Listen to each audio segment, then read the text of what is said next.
السلام عليكم ورحمة الله حبيباتي، مرحبا بكم في الفيديو تاع اليوم. كيما راكم تشوفوا غادي ان شاء الله نديروا هاد لي صالي مملحات بريستيج. ديريهم في رمضان، ديريهم لضيافك لدارك وخدميهم للطلبيات. كيما انا خدمتها طلبيه قلت نشاركها معكم. غادي نديروا لي كروكيت تاع الدجاج بلا صوص فروماجير، يعني فليفيغين بزاف بريزونطابل وبزاف مطلوبين. حبيبتي ديروا لنا جيم للفيديو. لما كنتيش ابوني معنا باش تتعلمي سعر البيع وتتعلمي كل خطوات الطلبيات والمشاريع.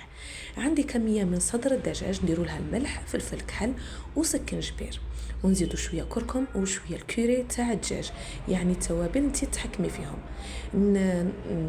نبشر فص تاع ثوم صغير، ولا ديري ثوم بودره الا كان عندك، ولا عندك بصل بودره تاني كديريه. نخلط غايه، نتبل مليح هذاك الدجاج ونخليه في الفريجيدير على الاقل 2 سوايع باش يتشرب لي غايه. انا كي تكون عندي طلبيه نديرها في الليل وغدوه نخدم به كاع. شوفوا، اي حاجه فيها دجاج نتبلها قبل وغدوه ولا العشيه ولا نخدم به باش يجيني بزاف بنين. الغدوه من داك جبت مقله فيها شويه تاع الزيت حامي وقليته في هذيك المقله. نقعد نحرك فيه منه ومنه حتى ينقلى لي كاع، ونحاول باش نفته. بعد لي طابلي كيما راكم تشوفوا نحطه في الاشوار كيما راه، ولكن يكون بارد ما يكونش حامي. نحطه في الاشوار باش نرحيه. دروك غادي نفته ونروح نرحيه، يعني نردوهش كاع غبره كي شغل يتفتت كيما دروك راكي تشوفي هكا. نحطه في طبسي ولا بول باش دروك نخدمو لي كروكيت تاعنا هكا يجي بزاف بنين.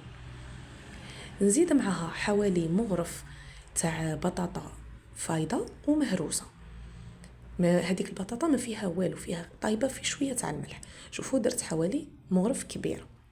المهم الكونتيتي تاع الدجاج لازم تكون اكثر بزاف من ديك البطاطا. هذيك البطاطا غادي نديروها باش تعاوننا نحصلوا العجينه. مغرف كبيره شابلور ومغرف كبيره تاع فرماج، اي نوع تاع فرماج المهم يكون بنين. ونحاول نخلط كلش مع بعض ونعجنها. تقدري تزيدي المعدنوس في هذه الخطوه. المهم هادو هما العناصر الضروريه. شوفوا نبقى نعجن فيها هكا حتى نتحصل على هاد العجينه. شوفي متماسكه. ونبدا دروك نشكل في لي كروكيت تاعنا، يعني في لي بول اللي انا كل كوريه ندير فيها 30 غرام. كاين اللي يديروا 28، كاين اللي يديروا 26، كاين اللي يديروا 30. انا نفضل 30 تجيني مليحه تعمر العين وتجي شابه. نشكلها كوريه تكون شابه ونتحصلوا على هذا الشكل. شفتوا؟ من بعد نزيد نكمل الكميه تاعي. شوفوا انا هنا درت لكم كونتيتي صغيره باش تشوفوا. كانت عندي طلبيه كبيره، كي بقاو لي الحبات توالك شغل ما كفاتنيش الكميه الكبيره اللي درتها.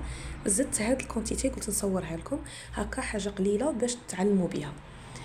شكلتهم كاع على 30 غرام. وها هما الكريات تاوعي اللي بقات لي شكلتها صغيره هكا زياده. نديرهم في الكونجيلاتور ضروري يتجمدوا، يعني من ساعه ونص 2 سوايع. اللي لقيتو لي يابسه حجر.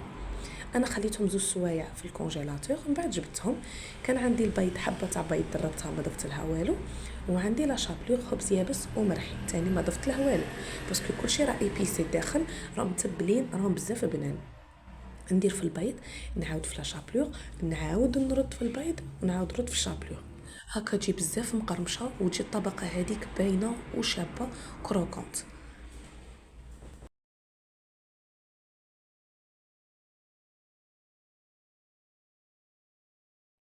نحطها على جهه ونكمل الكريات اللي بقاو لي كاع بنفس الطريقه. المهم انتي ديري خطره في البيض وشابلور وعاودي العمليه 2 خطرات.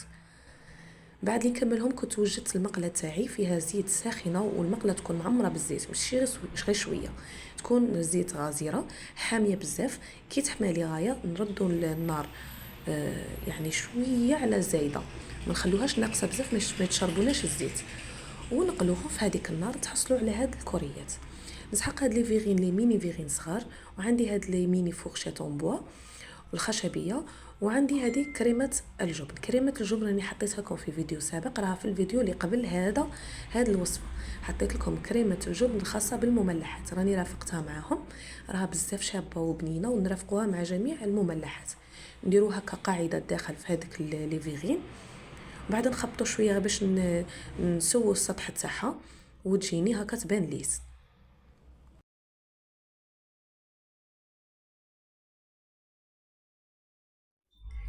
نحكم هذيك الكريه وندخل فيها هذيك الفورشات، وتنجموا ديروا لي كوردون هذوك المزوقين على حسب المناسبه ولا على حسب التام اللي راكم دايرينه. وهنا تقدروا ديروا الكوردون تزيدوا ديروا فيها من الفوق هذاك الفرماج سلايس تقطعوا على شكل ورده، ولا ديروا زيتون خضر ولا اي لون من الفوق، سينو خلوها سامبل كيما هكا. وحطيت هذوك الكريات فوق كريمه الجبن، يعني يتغمسوا قبل ما ياكلوهم. من بعد جبت هاد الورود الجافه، كان عندي اللون الازرق ودرت هكا هذيك الورده باش تعطيني لون. فهذوك لي فيغين نحاولوا باش ندخلوها غير بشويه بطريقه سهله وبسيطه. وهكا كنت كملت كاع الكميه اللي راها عندي، والنتيجه تاع هاد لي كروكيت دو بولي راها قدامكم، بزاف شابه وبزاف بنينه وبريزونطابل وبزاف تاني مطلوبه. سجليها عندك رمضان ولا خدميها كمشروع. بالنسبه لسعر البيع راها تتراوح بين 100 دينار حتى 120 دينار، يعني من 10 ل 12 على حسب البري تاع الدجاج. حبيباتي ديروا لنا جيم وابونيو في القناه. تهلاو في رواحكم، سلام.